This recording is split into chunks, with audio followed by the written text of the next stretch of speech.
서울의 심장부에 우뚝 솟은 아우라 호텔의 그랜드 볼룸은 국내 최고를 가리는 아우라 파티시의 그랑프리, 예선전의 열기로 가득했다. 수백 명의 파티시에들이 저마다의 꿈과 야망을 담아 만든 화려한 디저트들이 은은한 조명 아래 보석처럼 빛나고 있었다. 하지만 이 공간의 공기를 지배하는 것은 달콤한 향기가 아닌 날카롭고 서늘한 긴장감이었다. 그 긴장감의 중심에는 심사위원석 중앙에 앉아있는 한 남자 아우라 그룹의 CEO 권지혁이 있었다. 한치의 오차도 없이 완벽하게 재단된 다크네이비, 슈트 냉정하리만큼 잘생긴 얼굴, 그리고 그 어떤 감정도 내비치지 않는 깊은 눈동자. 그는 마치 얼음으로 조각된 신상처럼 주변의 모든 것을 압도하는 차가운 카리스마를 내뿜고 있었다. 그의 날카로운 시선이 참가번호 74번 한서윤이 만든 케이크에 멈췄다. 다른 참가자들의 화려한 작품들 사이에서 그녀의 햇살 담은 유자 무스 케이크는 소박하기 짝이 없었다. 특별한 장식 하나 샤즈 없이 그저 새하얀 크림 위에 노란 유자청이 한 방울 떨어져 있을 뿐이었다. 권지혁의 미간이 미세하게 찌푸려졌다. 그는 과시적인 기교보다 본질에 집중하는 것을 높이 평가했지만 이것은 지나치게 단순했다. 한서윤은 마른 입술을 깨물며 심사위원들의 반응을 기다렸다. 그녀에게 이 대회는 단순한 명예나 경력의 문제가 아니었다. 아들 은우의 수술비가 걸린 그녀 인생의 가장 절박한 승부처였다. 그녀는 최고급 호텔의 화려한 분위기에 어울리지 않는 낡은 조리복을 입고 있었지만 그 눈빛만큼은 누구보다도 간절하고 단단하게 빛나고 있었다. 바로 그 순간이었다.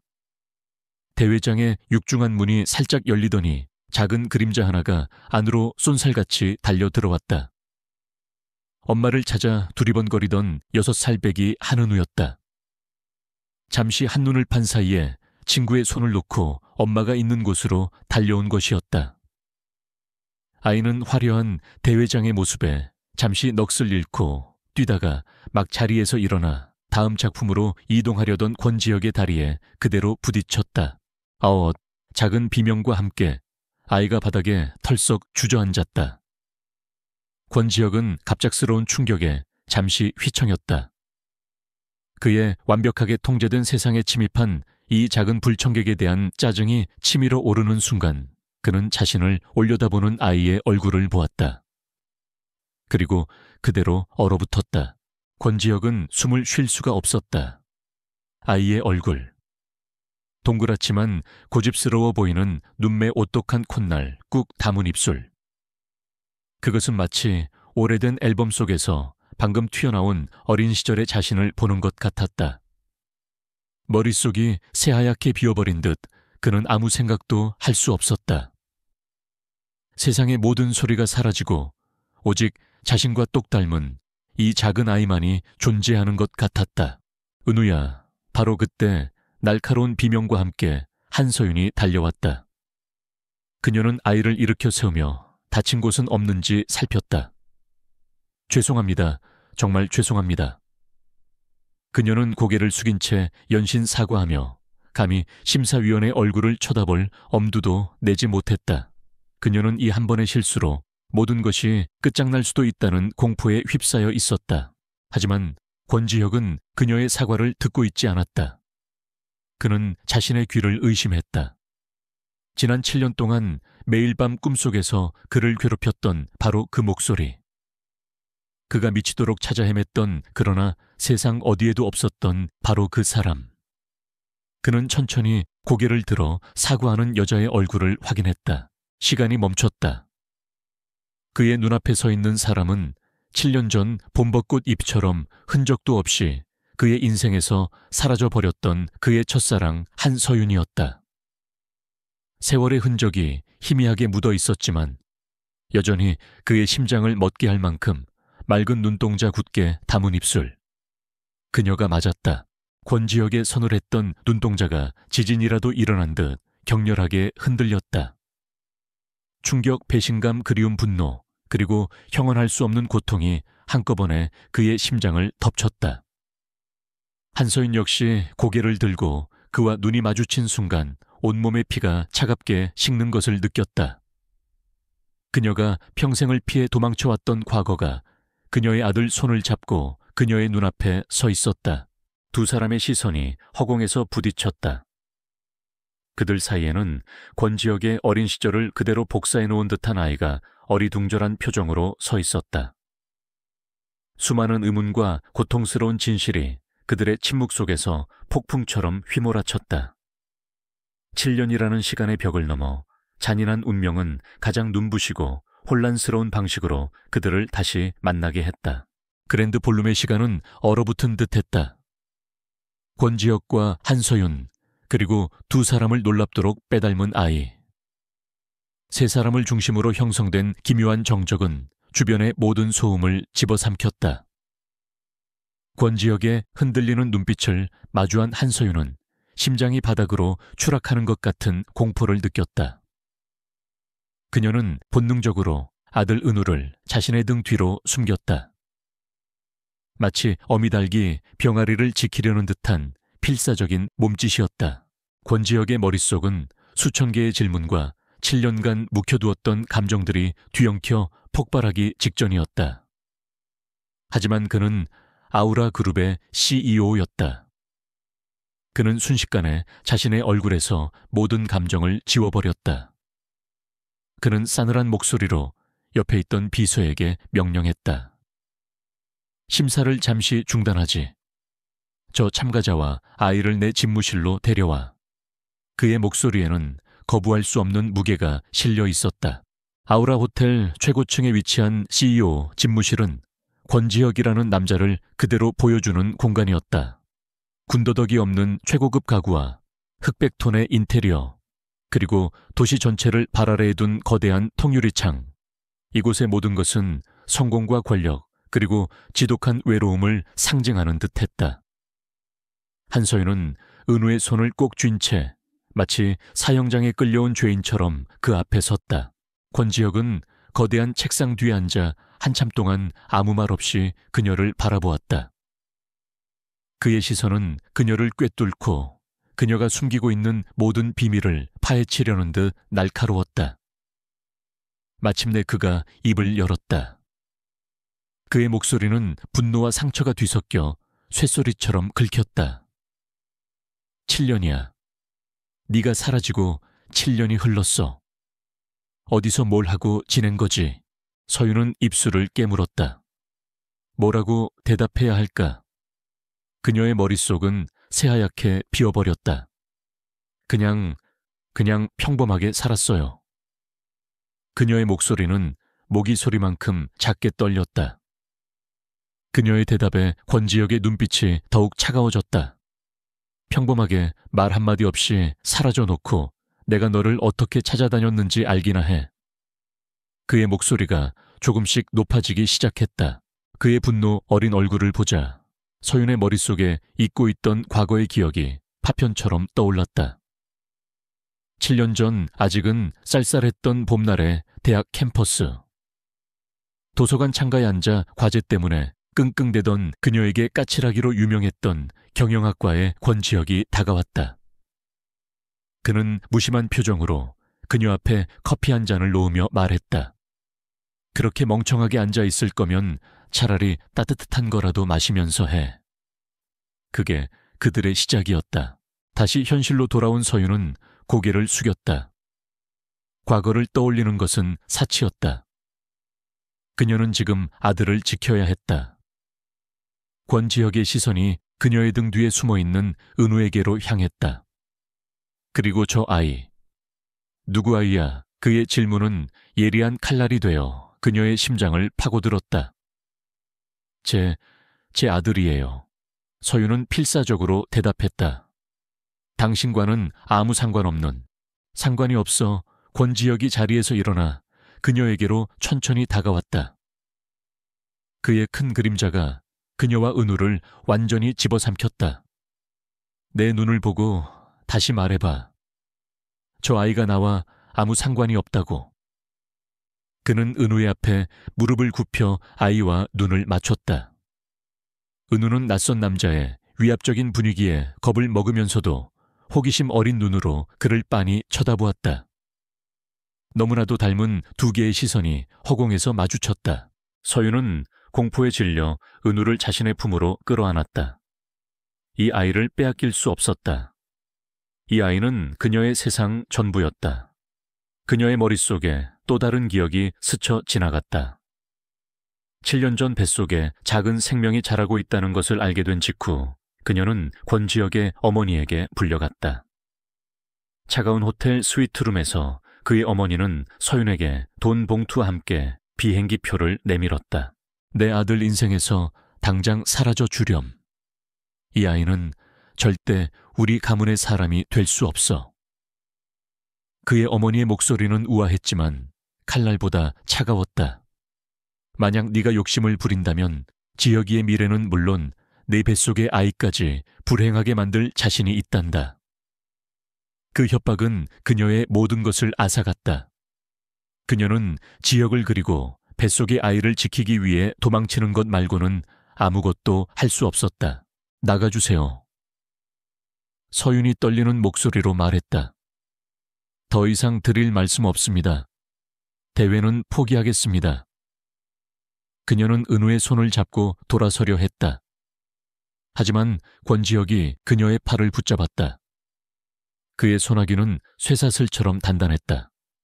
도망 또다시 내게서 도망치겠다고 이번에는 어림없어 한서윤. 권지혁은 그녀를 놓아주어야 한다는 것을 이성적으로는 알고 있었다. 겁에 질린 그녀와 아이를 더 이상 몰아붙여서는 안 되었다. 하지만 7년간 골마터진 그의 상처가 그녀를 놓아주지 않았다. 그는 결국 그녀의 팔을 놓았다. 하지만 그의 눈빛은 포기하지 않겠다는 결의로 불타고 있었다. 진실을 알아낼 거야. 무슨 수를 써서라도. 그러니 다시는 내 눈앞에서 사라질 생각하지 마. 서윤은 그 말을 뒤로 한 채 은우를 데리고 도망치듯 집무실을 빠져나왔다. 거대한 아우라 호텔을 벗어나자마자 그녀는 참았던 숨을 몰아쉬었다. 마치 지옥에서 탈출한 기분이었다. 그녀는 다시는 이곳에 그리고 저 남자 앞에 나타나지 않으리라 다짐했다. 하지만 그녀는 알고 있었다. 잔인한 운명의 톱니바퀴는 이미 다시 돌아가기 시작했다는 것을. 홀로 남은 집무실에서 권지혁은 창밖으로 사라지는 서윤과 은우의 작은 뒷모습을 지켜보았다. 그의 얼굴은 다시 얼음처럼 차갑게 굳어졌다. 그는 책상 위에 전화기를 들어 비서실장에게 연결했다. 지금부터 7년간 한서윤이라는 여자의 모든 행적을 조사해. 출생가족 친구관계 그리고 아이의 아버지까지. 먼지 한 톨도 남기지 말고. 그의 전쟁은 이제 막 시작되었다. 그날 이후 권지혁의 세상은 송두리째 흔들렸다. 그는 밤낮을 가리지 않고 일에 몰두했지만 머릿속에서는 자신을 똑 닮은 아이의 얼굴과 공포에 질려있던 한서윤의 눈빛이 떠나지 않았다. 의심은 점차 확신으로 변해가고 있었다. 그는 더 이상 추측만으로 이 고통스러운 시간을 견딜 수 없었다. 그는 진실을 알아야만 했다. 무슨 수를 써서라도. 그의 지시는 신속하고 은밀하게 이행되었다. 그룹 내 최고의 정보팀이 동원되어 지난 7년간 한서윤의 삶을 샅샅이 추적하기 시작했다. 며칠 후 첫 번째 보고서가 그의 책상 위에 올라왔다. 보고서의 내용은 그의 가슴을 날카롭게 파고들었다. 그녀는 서울을 떠난 후 남해의 작은 항구 도시에서 홀로 아이를 낳았다. 보고서에는 그녀가 식당 주방 보조공장, 비정규직 야간 편의점 아르바이트 등 쉴 틈 없이 거친 일들을 전전하며 아들을 키워왔다는 사실이 빼곡히 기록되어 있었다. 그녀의 통장 잔고는 언제나 바닥이었고 그녀의 삶에는 그 흔한 사치 한 번 없었다. 그리고 가장 결정적인 한 줄. 아이의 출생신고서 아버지의 이름은 공란으로 비워져 있었다. 권지혁은 서류를 쥔 손을 부들부들 떨었다.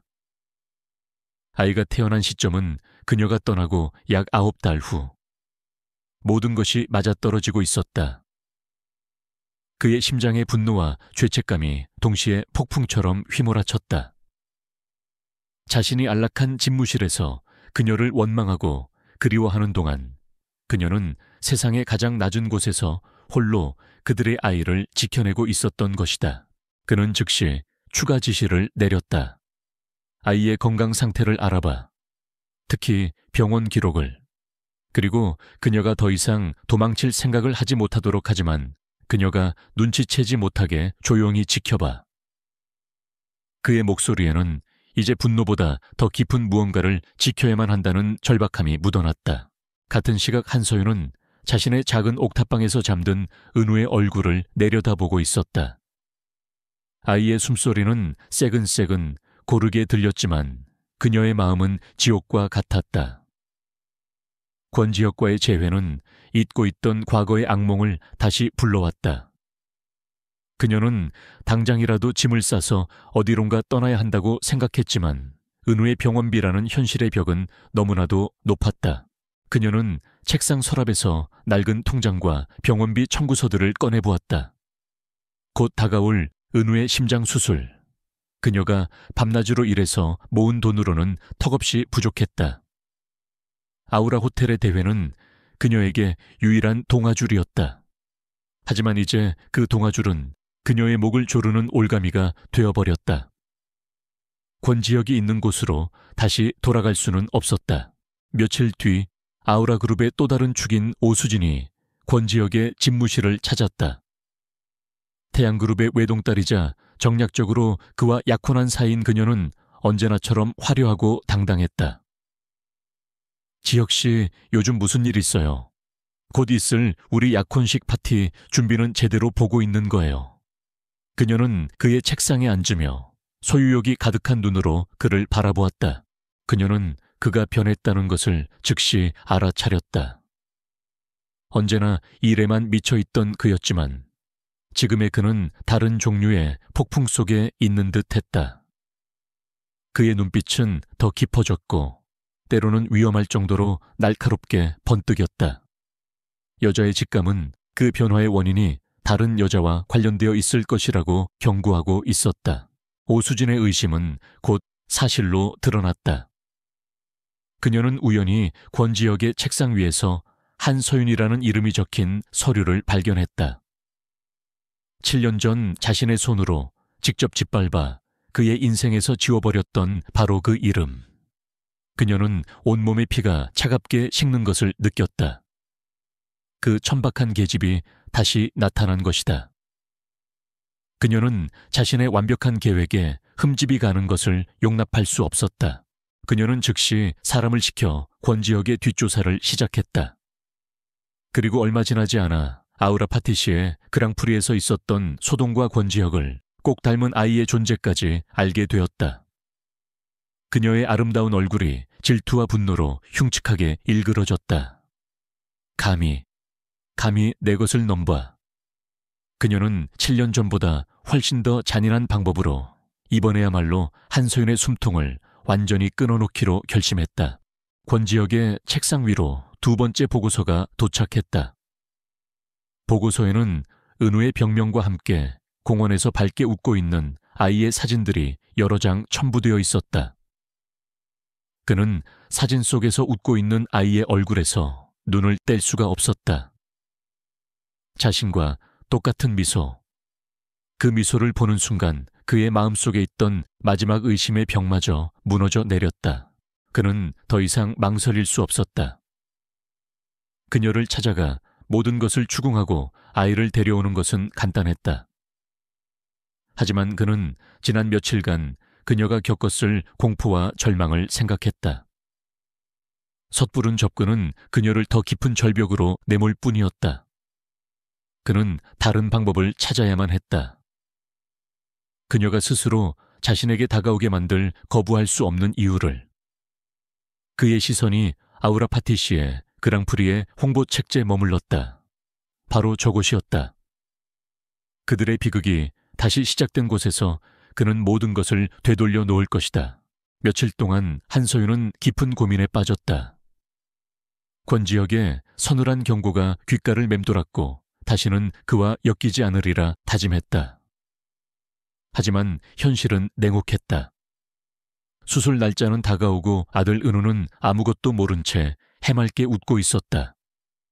그녀는 아들의 미래를 위해 자존심과 두려움을 모두 내려놓기로 결심했다.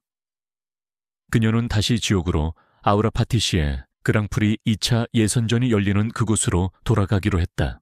대회장은 1차전보다 더욱 뜨거운 열기로 가득했다. 2차전의 주제는 추억이었다. 많은 참가자들이 화려한 기술과 값비싼 재료를 사용해 자신의 유년 시절이나 여행의 기억을 표현했다. 하지만 한서윤은 달랐다. 그녀는 7년 전 가난했지만 행복했던 어느 봄날의 기억을 꺼내 들었다. 돈이 없던 두 사람이 길거리에서 나눠 먹었던 작고 소박했던 솜사탕의 기억.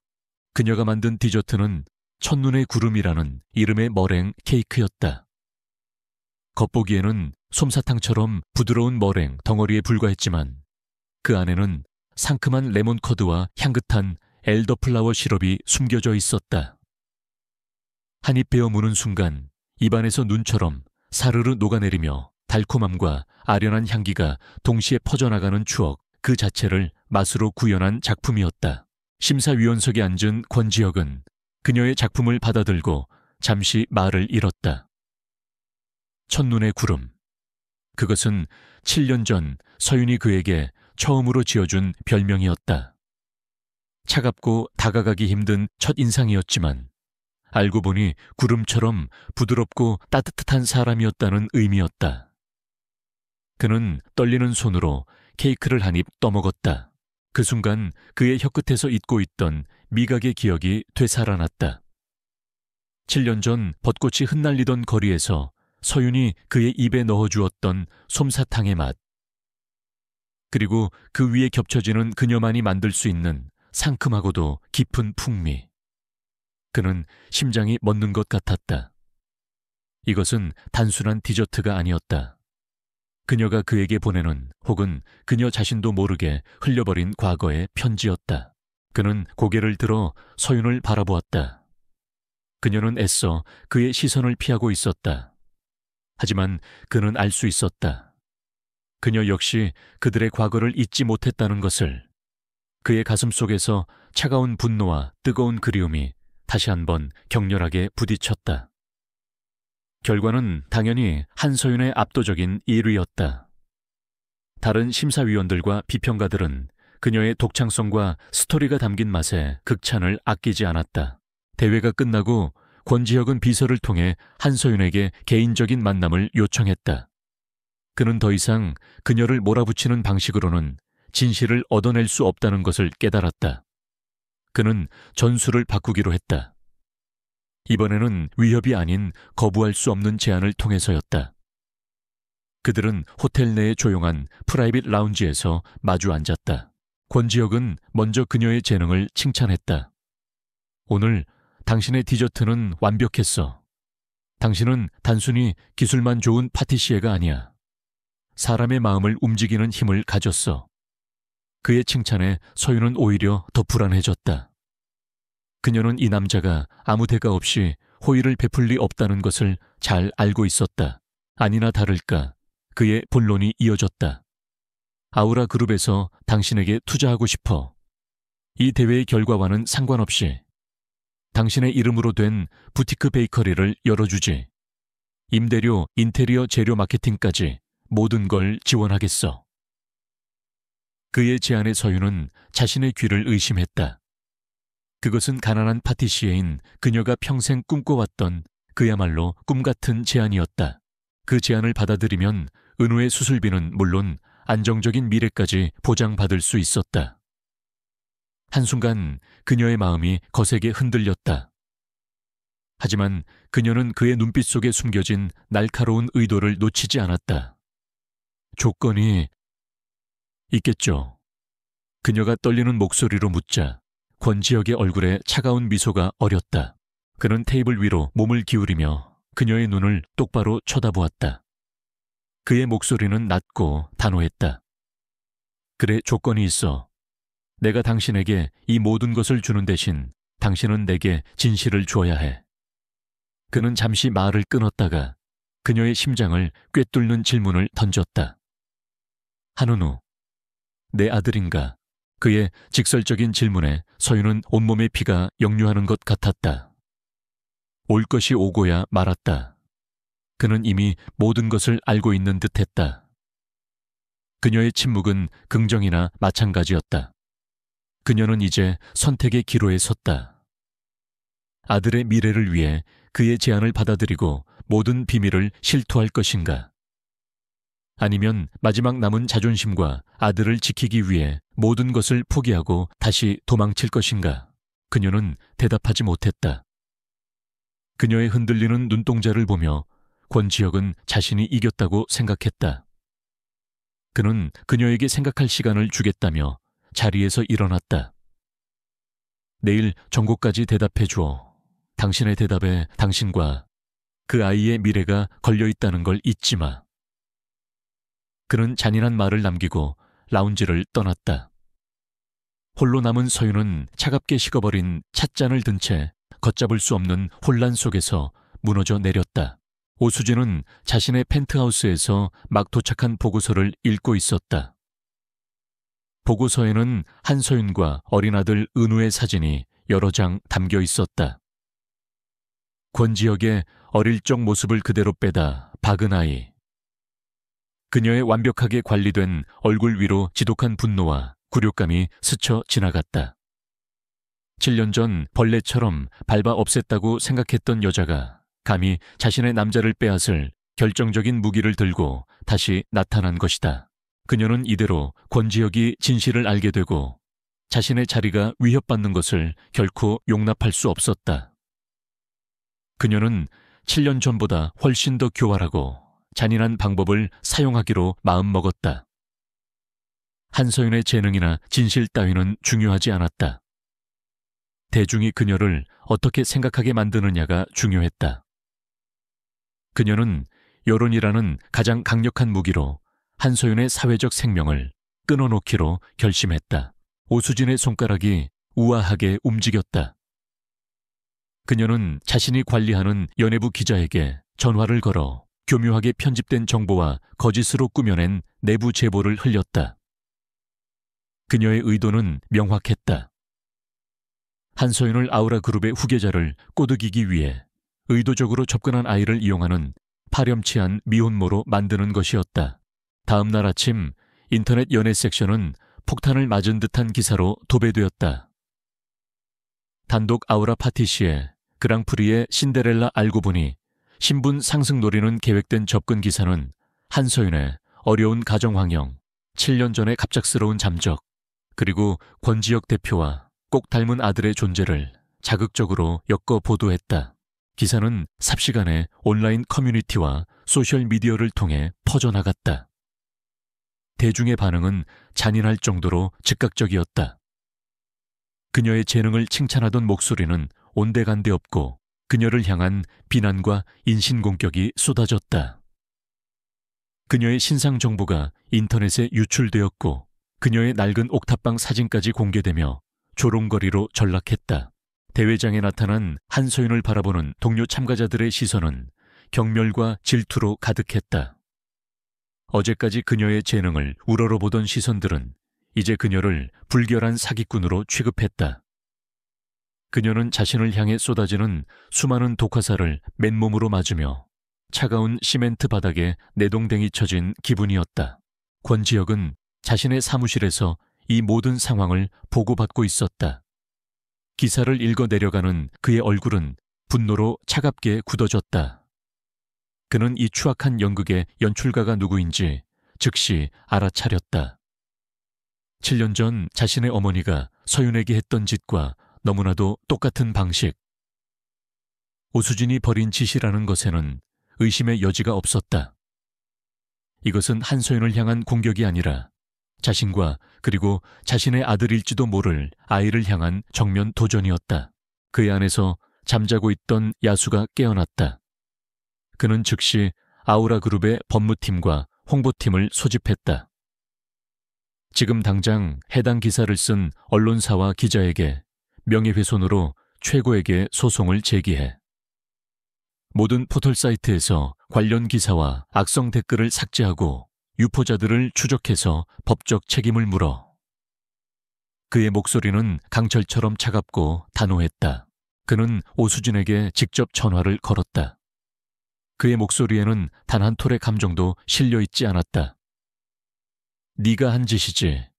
한 번만 더 내 주변 사람을 건드리면 태양그룹이 내 손에 들어가는 일은 없을 줄 알아. 이건 경고가 아니라 통보야. 그는 대답을 듣지도 않고 전화를 끊어버렸다. 그는 이제 이 싸움에서 더 이상 방관자가 아니었다. 폭풍의 한가운데 서윤은 집으로 돌아와 문을 걸어 잠갔다. 그녀는 아무것도 모른 채 TV를 보고 있는 은우를 보며 가슴이 찢어지는 것 같았다. 그녀는 이 더러운 세상으로부터 아들을 지키고 싶었다. 그때 초인종이 울렸다. 그녀는 공포에 질려 문을 열지 못했다. 하지만 문 밖에서 들려온 목소리는 뜻밖의 사람이었다. 권지혁이었다. 그녀가 망설이다 문을 열자 그는 흠뻑 젖은 모습으로 서 있었다. 그는 안으로 들어와 겁에 질린 그녀와 그녀의 뒤에 숨은 은우를 바라보았다. 그의 눈에는 더 이상 추궁이나 분노가 담겨 있지 않았다. 오직 깊은 고통과 연민만이 어려 있었다. 그는 아무 말 없이 자신의 재킷을 벗어 그녀의 어깨에 덮어주었다. 내가 해결할게. 그가 나지막이 말했다. 아무 걱정하지 마. 너와 아이를 다치게 하는 놈들은 누구든 가만두지 않을 테니까. 그의 목소리는 여전히 차가웠지만 그 안에는 굳건한 약속이 담겨 있었다. 그는 그녀에게 질문을 던지는 대신 그녀를 지키는 방패가 되기를 선택한 것이다. 서윤은 말없이 그를 바라보았다. 7년 만에 처음으로 그녀는 이 지독한 세상에서 혼자가 아니라는 기묘한 안도감을 느꼈다. 그들을 갈라놓기 위해 날아온 독화살은 역설적이게도 두 사람의 얼어붙은 마음을 아주 조금씩 녹이기 시작하고 있었다. 오수진이 일으킨 추악한 스캔들은 권지혁의 단호한 대처로 수면 아래로 가라앉는 듯 했다. 하지만 이미 퍼져버린 도끼는 가장 약한 곳을 파고들었다. 어른들의 더러운 싸움을 알 리 없는 6살 은우의 여린 마음에 세상의 날카로운 시선과 수군거림은 보이지 않는 상처를 남겼다. 그날 밤 억수 같은 비가 쏟아지던 낡은 옥탑방에서 결국 사달이 나고 말았다. 은우가 갑자기 가슴을 부여잡고 쓰러졌다. 아이의 얼굴은 새하얗게 질려 있었고 숨소리는 금방이라도 끊어질 듯 가늘었다. 엄마, 아파. 그 작은 속삭임에 한서윤의 세상은 무너져 내렸다. 그녀는 정신없이 179에 전화를 걸었고 빗속을 뚫고 달려온 구급차 아들을 싣고 병원 응급실로 향했다. 응급실의 차가운 공기와 소독약 냄새 그리고 분주하게 오가는 의료진들. 서윤은 공포로 온몸이 마비되는 것 같았다. 잠시 후 의사가 침통한 표정으로 그녀에게 다가왔다. 아이의 선천적 심장질환이 스트레스로 인해 급격히 악화되었으며 당장 수술하지 않으면 생명이 위험하다는 청천벽력 같은 진단이었다. 하지만 저희 병원에서는 지금 당장 이 수술을 집도할 의사가 없습니다. 국내 최고 권위자는 아우라 재단병원에 계십니다. 의사의 말은 그녀에게 사형 선고나 다름없었다. 아우라 재단병원. 그곳은 그녀가 감히 상상할 수도 없는 비용이 드는 곳이었다. 그녀의 전 재산을 긁어모아도 수술비의 10분의 1도 감당할 수 없었다. 절망의 나락으로 떨어진 그녀의 머릿속에 단 한 사람의 얼굴이 떠올랐다. 그녀가 가장 피하고 싶었던 하지만 이제는 유일한 희망이 되어버린 남자. 그녀는 자존심과 두려움, 과거의 모든 상처를 다 내려놓았다. 아들의 생명 앞에서는 그 어떤 것도 중요하지 않았다. 그녀는 떨리는 손으로 전화기를 들어 그의 번호를 눌렀다. 늦은 밤 집무실에서 서류에 파묻혀 있던 권지혁은 낯선 번호로 걸려온 전화를 받았다.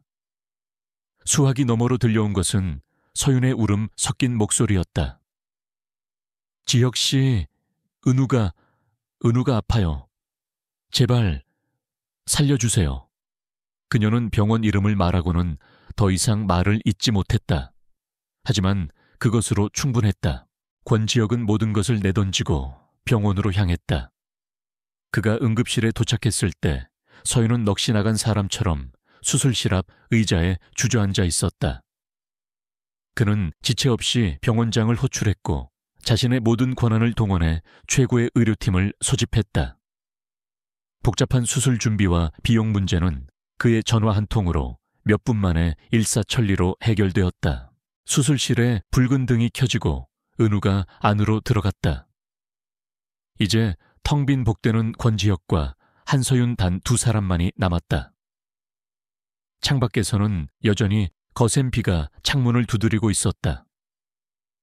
권지혁은 더 이상 참을 수 없다는 듯 그녀를 향해 돌아섰다. 그의 눈빛은 고통과 분노로 이글거렸다. 왜 말 안 했어? 왜 내게 말하지 않았냔 말이야. 내 아들이 아프다는 걸 왜 숨겼어? 그의 목소리에 담긴 내 아들이라는 단어는 더 이상 의심이 아닌 찢어질 듯한 아픔이 담긴 확신이었다. 그 단어는 결국 한서윤의 마지막 남은 이성의 끈을 끊어버렸다. 그녀의 눈에서 참았던 눈물이 폭포수처럼 쏟아져 내렸다.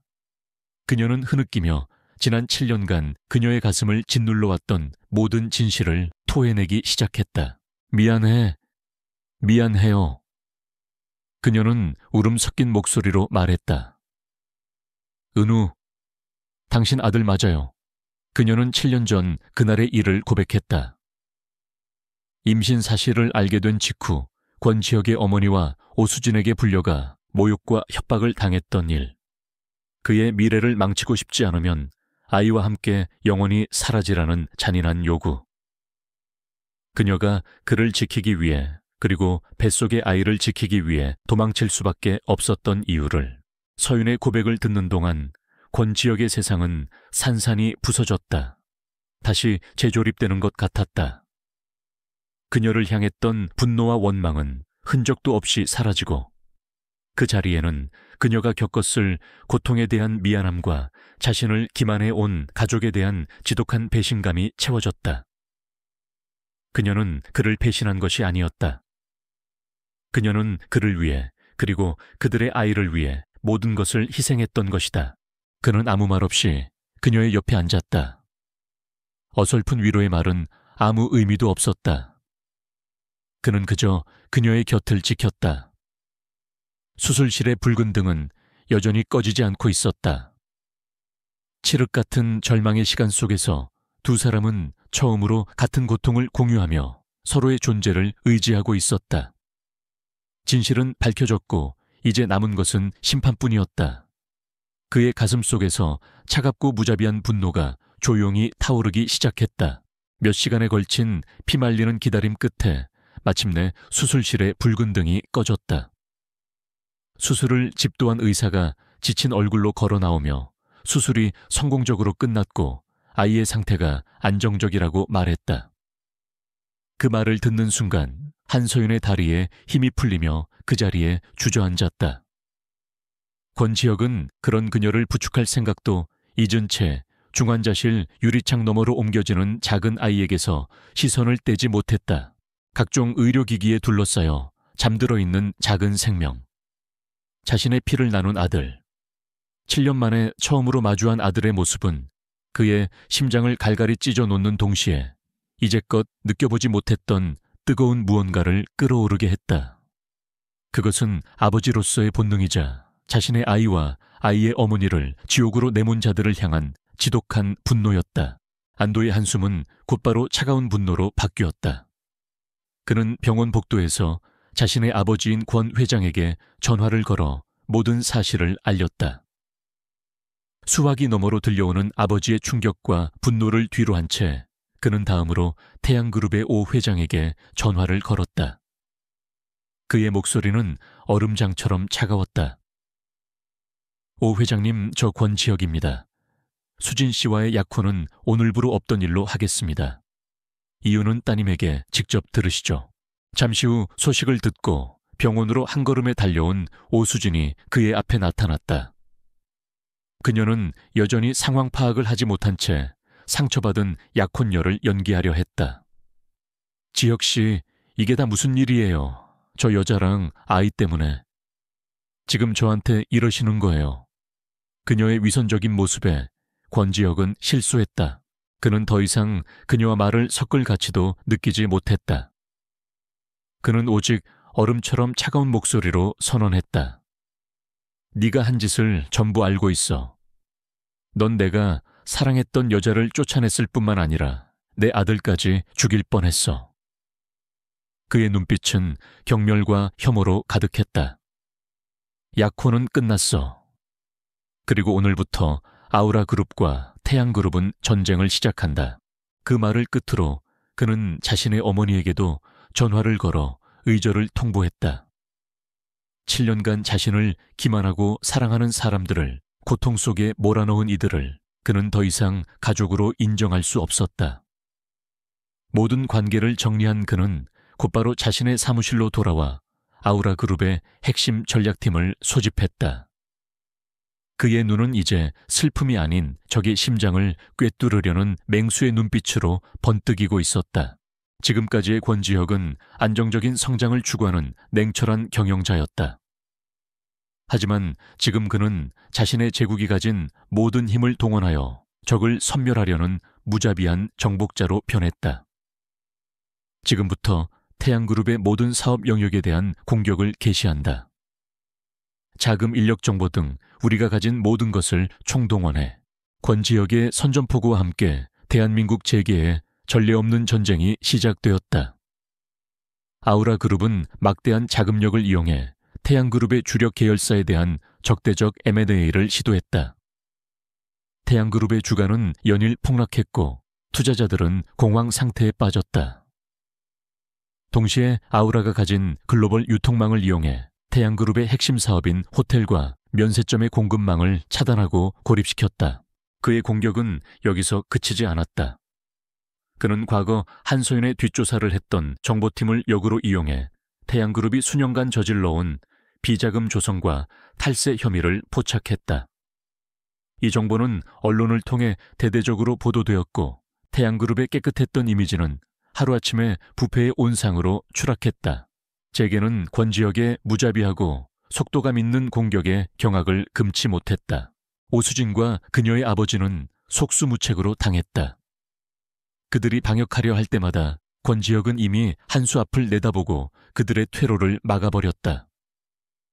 오수진은 자신의 오만과 질투가 어떤 괴물을 깨웠는지 깨닫고 절망했다. 그녀가 당연하게 누려왔던 모든 것들이 그녀가 저지른 죄의 대가로 모래성처럼 무너져 내리고 있었다. 권지혁은 밤늦게까지 자신의 집무실에서 전쟁을 지휘했다. 창밖으로 보이는 도시의 야경이 마치 불타는 적진의 모습처럼 보였다. 그의 얼굴에는 승자의 희열 따위는 없었다. 오직 한서윤과 은우가 겪어야 했던 7년의 고통을 몇 배로 되갚아주려는 차갑고 텅 빈 복수심만이 가득했다. 이 전쟁은 그들이 완전히 무릎 꿇을 때까지 끝나지 않을 것이었다. 태양그룹을 향한 권지혁의 전쟁이 재계 전체를 뒤흔드는 동안 병원 VIP 병실 안에서는 또 다른 종류의 전쟁이자 조심스러운 평화가 시작되고 있었다. 은우는 기적처럼 빠르게 회복했다. 아이의 강인한 생명력은 7년간 홀로 그를 지켜온 엄마를 쏙 빼닮아 있었다. 그리고 그 아이의 곁에는 이제껏 존재조차 몰랐던 아버지가 서툴게 자리를 지키고 있었다. 수술 후 은우가 처음으로 온전히 의식을 차렸을 때 가장 먼저 본 것은 침대 옆에서 뜬 눈으로 밤을 새운 권지혁의 얼굴이었다. 아이는 낯선 아저씨의 모습에 잠시 경계하는 듯했지만 이내 호기심 가득한 눈으로 그를 올려다보았다. 아저씨는 누구세요? 아이의 천진한 질문에 거대한 제국을 호령하던 CEO는 말문이 막혔다. 그는 평생 단 한 번도 아이를 상대해 본 적이 없었다. 그는 어색하게 헛기침을 하며 비서가 사온 값비싼 장난감 로봇을 내밀었다.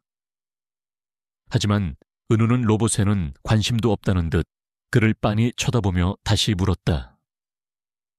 아저씨, 눈이 나랑 똑같이 생겼어요. 그 순수한 한마디는 그 어떤 칼보다도 날카롭게 그의 심장을 파고들었다. 그날 이후 권지혁은 아우라 그룹의 경영을 잠시 뒤로 하고 아빠되기라는 세상에서 가장 어려운 프로젝트에 돌입했다. 그는 서툰 솜씨로 아이에게 동화책을 읽어주었고 어울리지 않게 유치한 만화 영화를 함께 보며 웃었다. 과일을 깎아주려다 손을 베이기 일쑤였고 아이의 식판을 들고 어쩔 줄 몰라 하는 그의 모습은 병원 간호사들 사이에서 비밀스러운 웃음거리가 되었다. 한소윤은 그런 그의 모습을 복잡한 감정으로 지켜보았다. 지난 7년간 그녀가 꿈속에서 그토록 그리던 모습이었다. 잃어버린 시간을 되돌릴 수는 없다는 것을 알기에 가슴 한편이 시려왔지만 자신도 모르게 서로를 향해 이끌리는 두 부자의 모습을 보며 따뜻한 온기가 차가웠던 마음을 녹이고 있었다. 은우가 잠든 깊은 밤 두 사람은 병실 소파에 나란히 앉아 처음으로 진솔한 대화를 나누었다. 더 이상 그들 사이에는 비밀이나 오해가 없었다. 권지혁은 먼저 자신의 잘못을 고백했다. 미안하다. 7년 전에 너를 더 강하게 붙잡지 못해서, 너를 지켜주지 못해서, 그리고 내 가족이 너에게 저지른 모든 일에 대해서 정말 미안하다. 그의 진심 어린 사과에 서윤의 눈시울이 붉어졌다. 그녀 역시 고개를 저으며 말했다. 아니에요. 나도 당신을 더 믿었어야 했어요. 도망치지 말고 당신에게 모든 걸 말했어야 했어요. 나도 미안해요. 그들은 서로에게 상처를 주었던 과거를 원망하는 대신 함께 아파하며 서로의 상처를 보듬기 시작했다. 그는 그녀가 살아온 지난 7년의 세월에 대해 물었다. 그녀는 은우가 처음 걸음마를 떼던 날, 처음으로 엄마라고 불렀던 날의 이야기를 담담하게 들려주었다. 그는 자신이 놓쳐버린 소중한 순간들의 이야기를 들으며 가슴이 미어지는 듯한 고통과 함께 그녀에 대한 깊은 존경심을 느꼈다. 그녀는 피해자가 아니라 역경에 맞서 싸운 위대한 영웅이었다. 며칠 동안 밤샘 간호를 하던 서윤이 소파에서 깜빡 잠이 든 적이 있었다. 그녀의 머리가 힘없이 그의 어깨에 기댔다. 권지혁은 숨을 죽인 채 잠든 그녀의 얼굴을 가만히 내려다보았다. 그리고 침대에서 평화롭게 잠든 아들의 얼굴을 보았다. 그의 깨지고 부서졌던 세상이 이 두 사람으로 인해 다시 완전해지는 기분이었다. 그는 조용히 담요를 가져와 그녀의 어깨를 덮어주었다. 그의 움직임에 잠에서 깬 서윤이 그와 눈을 마주쳤다. 병실의 희미한 불빛 아래 두 사람의 시선이 조용히 얽혔다. 그 순간만큼은 세상의 모든 소음이 사라지고 오직 서로의 아픔을 이해하는 두 개의 영혼만이 존재했다. 7년간 얼어붙었던 사랑이 상처투성이의 마음속에서 아주 천천히 하지만 그 어느 때보다도 강하게 다시 싹트고 있었다. 물론 현실의 전쟁은 끝나지 않았다. 가끔 그의 전화벨이 울릴 때마다 그는 잠시 병실 밖으로 나가 태양그룹을 향한 공격을 지시하는 냉혹한 CEO로 돌아갔다.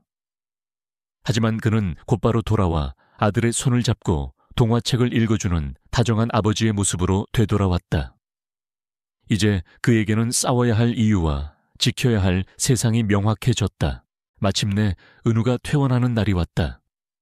세 사람은 병원 창가에 서서 분주한 도시의 풍경을 내려다보았다. 어색하지만 누가 보아도 그들은 완벽한 가족의 모습이었다. 권지혁은 서윤과 은우를 향해 돌아보며 조심스럽게 입을 열었다. 나와 함께 집으로 가자. 너희들을 위해 새로 준비한 곳이야. 그것은 명령이 아닌 7년의 시간을 돌고 돌아 건네는 간절한 부탁이었다.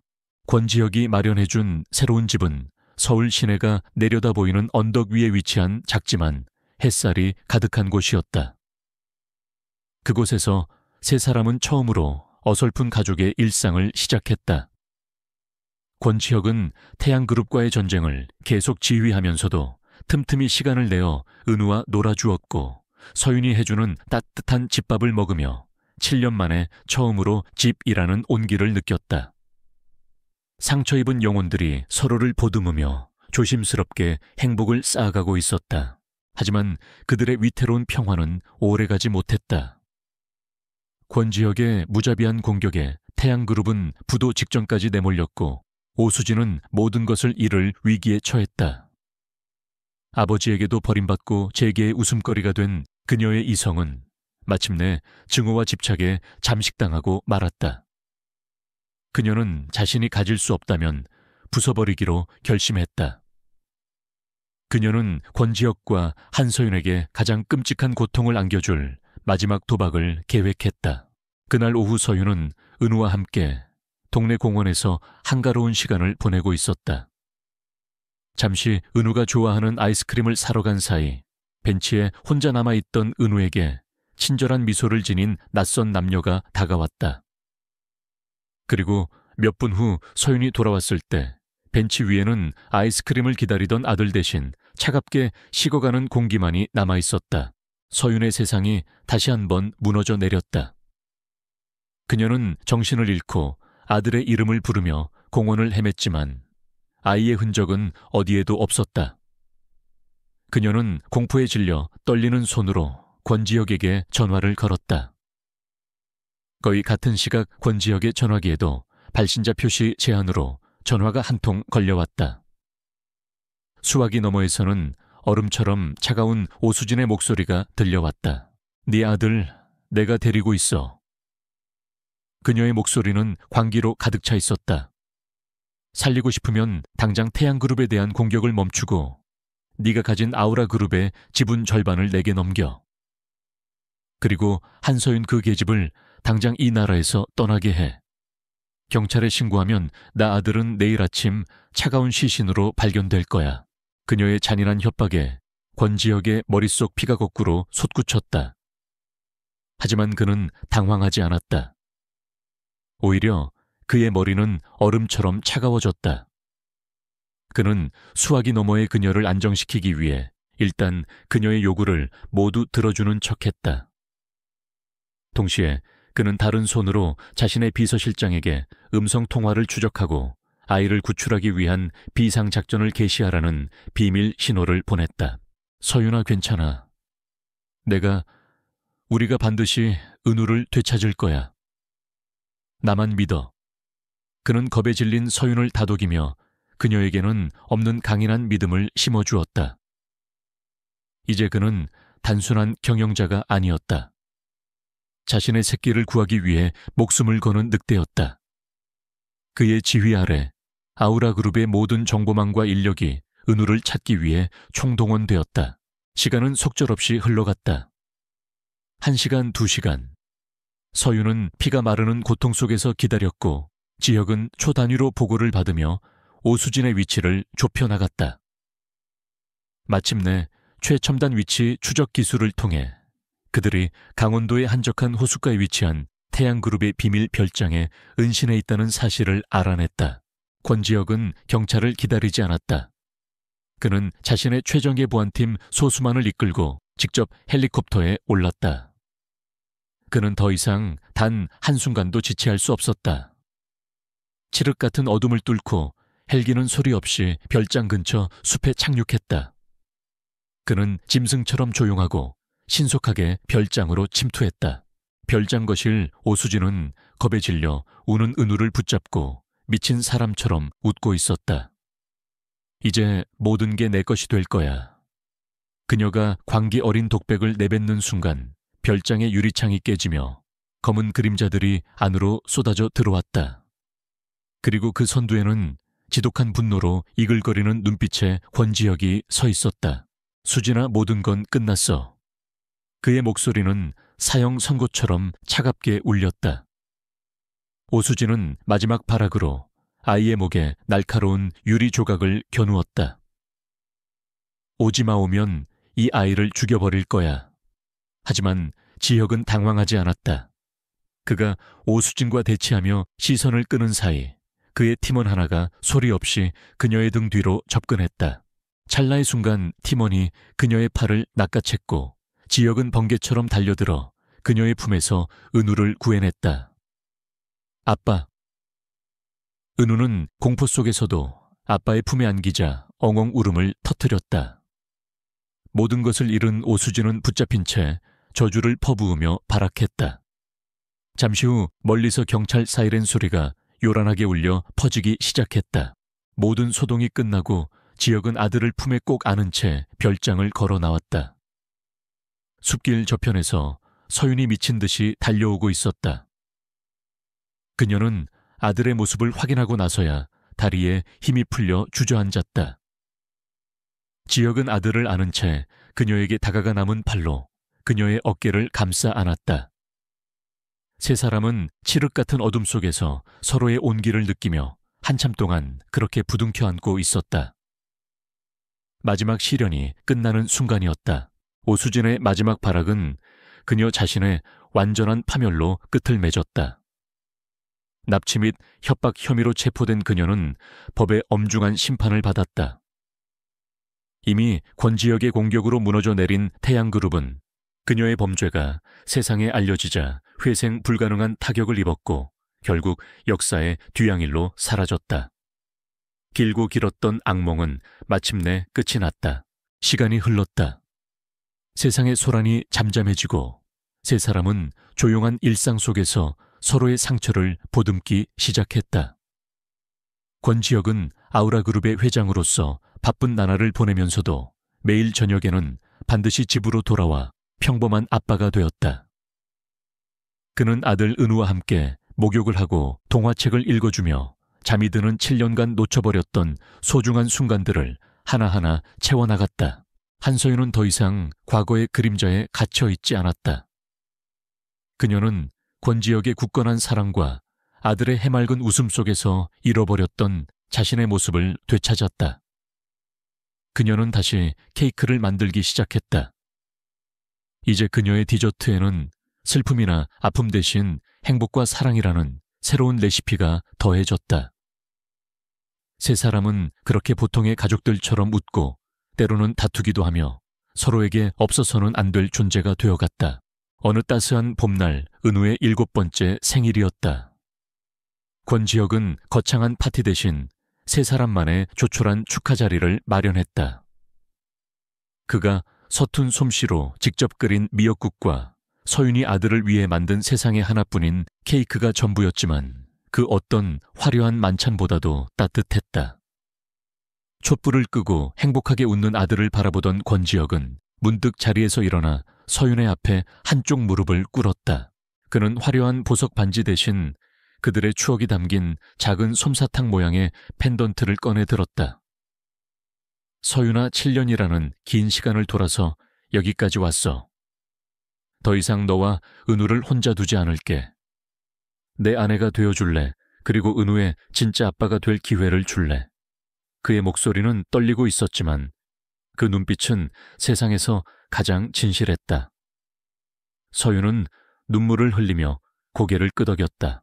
몇 달 후 서울의 한적한 동네에 서윤과 은우의 과자점이라는 이름의 작고 예쁜 베이커리가 문을 열었다. 권지혁이 그녀에게 약속했던 그녀만의 공간이었다.